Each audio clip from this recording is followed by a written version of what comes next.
Indra Saprijan, cok. Gue nggak tahu lagi bro.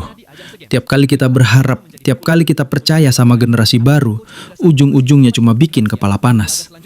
Indonesia U23 yang harusnya jadi masa depan Garuda malah tumbang 0-1 dari Filipina. Dan yang lebih nyakitin lagi, cara mainnya. Aduh, kayak tim yang kehilangan jati diri. Fans udah siap teriak, tapi yang keluar malah sumpah serapah. Ini dia suara-suara supporter yang udah muak, udah capek, tapi tetap cinta sama merah putih. Main apa sih ini? U23 kok kayak nggak niat? Lawan Filipina aja keteteran, cok. Capek banget nontonnya, sumpah. Serius, ini SEA Games, bukan uji coba SSB. Masa finishing gitu, tok? Kayak klub Tarkam. Gua udah bela-belain bikin kopi, yang main malah kayak takut bola. Nyerang enggak, bertahan enggak, gendeng, cok. Gimana mau juara kalau mentalnya kalah duluan? Filipina bro, Filipina. Bisa-bisanya tumbang 0-1. Malu asu. Passing ngawur, lari nggak kenceng, peluangnya 0 besar. Timnas kok begini banget sih? Kesel sumpah. Cuman minta permainan yang bener, bukan kayak gini. Baju merah tapi semangatnya kayak warna pink, pudar. Bola gampang hilang, build up kayak nggak pernah latihan. Apa sih yang dilatih kemarin? Gua dukung Garuda mati-matian, tapi lihat match barusan cuma bikin emosi, kagak ada greget. Kalau main setengah hati gini, jangan heran kalau disikat tim lain. Fans capek loh nonton beginian tiap turnamen. Harusnya tim muda itu energik, ini malah lemes kayak habis begadang semalaman.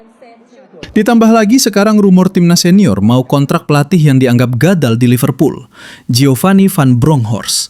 Waduh. Ini federasi lama-lama memang ngajak berantem nih. Bayangkan, orang yang baru saja jatuh total di klub Eropa, tiba-tiba digadang jadi pelatih utama tim nasional Indonesia. Gila nggak tuh? Itulah kabar hangat soal Giovanni van Bronckhorst. Dan ya, keraguan kamu soal itu punya pondasi kuat. Rumor soal Van Bronckhorst menjadi pelatih baru PSSI makin menguat sejak akhir November 2025 setelah kepergian Patrick Kluivert sebagai pelatih timnas. Nama Van Bronckhorst disebut sebagai kandidat frontrunner. Namun menurut media Belanda, sejauh ini belum ada kontak resmi antara PSSI dengan Van Bronckhorst. Jadi rumor itu bisa saja cuma kabar angin. Van Bronckhorst saat ini berstatus asisten pelatih di Liverpool FC, bukan pelatih utama. Sehingga seperti kata mantan koleganya Jan-Paul van Gastel, sulit memastikan apakah dia mau dan bisa dilepas dari posisi tersebut. Ya, Van Bronckhorst bukan tanpa prestasi. Dia pernah membawa Feyenoord juara Liga Belanda 2016 sampai 2017, ditambah 2 piala KNVB. Namun, dan ini penting, karirnya belakangan justru penuh tanda tanya. Karirnya di Beşiktaş JK 2024 berakhir buruk. Media Turki sampai melaporkan performa tim di bawah kendalinya taktis buruk, tanpa efisiensi dan tanpa keberlanjutan, hingga dia kemudian dipecat.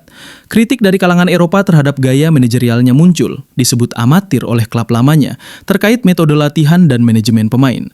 Sekarang di Liverpool, statusnya bukan sebagai pelatih utama, melainkan asistennya Arne Slot.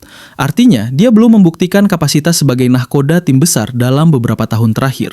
Jadi, meskipun ada kilas balik gemilang, bayangan kegagalan baru-baru ini sulit diabaikan, cocok dengan kekhawatiran kamu. Jan-Paul van Gastel, mantan asisten dan kolega Van Bronckhorst, menegaskan bahwa meskipun darah Maluku sang pelatih bisa jadi faktor emosional, statusnya sekarang di Liverpool membuat peluangnya datang ke Indonesia belum jelas. Media Belanda via Football Premier bahkan menyebut bahwa rumor itu bisa jadi kabar burung, karena hingga kini belum ada tawaran resmi dari PSSI ke Van Bronckhorst. Di sisi lain, pengamat Indonesia seperti Roni Pangemanan, sering dikenal Bung Ropan, bahkan bilang 99% Van Bronckhorst bakal dipilih, menyoroti keturunan Indonesia dan latar belakang Eropanya sebagai nilai jual besar. Artinya, di luar negeri banyak yang masih skeptis, di dalam negeri banyak yang berharap.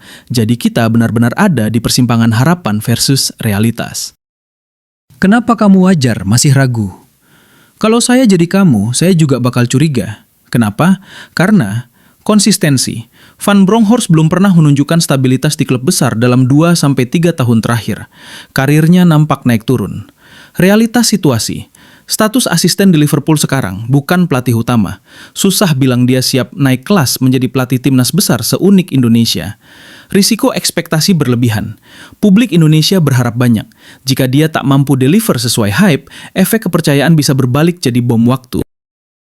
Jadi begini nih, Ada orang yang dulu sempat bersinar, tiba-tiba cuma jadi asisten biasa, terus digadang ke kursi pelatih timnas. Lu bayangin, kita kasih key to our football soul ke dia, padahal dia baru aja gagal di klub besar. Viralkan aja dulu di media, biar banyak yang samperin, bilang yes bintang Eropa. Tapi pas realita ketok pintu, bisa-bisa kita cuma dapat replay kesalahan masa lalu. Gila nggak tuh? Bahasannya nggak cuma soal darah Maluku atau nama gede. Ini soal, apakah kita siap pasang harapan besar ke pelatih nggak beres konsistensi? Kalau kamu nanya ke saya bakal bilang dulu, tunggulah dulu. Jangan keburu hype sampai ada kontrak resmi, rencana jangka menengah panjang, dan komitmen dia untuk dewasa dengan karakter dan kultur sepak bola Indonesia. Menurut saya, rumor bahwa Van Bronckhorst bakal melatih timnas Indonesia memang menarik, terutama soal latar belakang keturunan dan pengalaman Eropa. Tapi klaim bahwa dia adalah solusi instan terlalu dini. Realitanya, belum ada deal resmi. Dia masih asisten di Liverpool dan prestasi terakhirnya penuh kontroversi. Kalau kamu setuju sama skeptis ini, share pemikiran kamu ke teman-teman fan Garuda.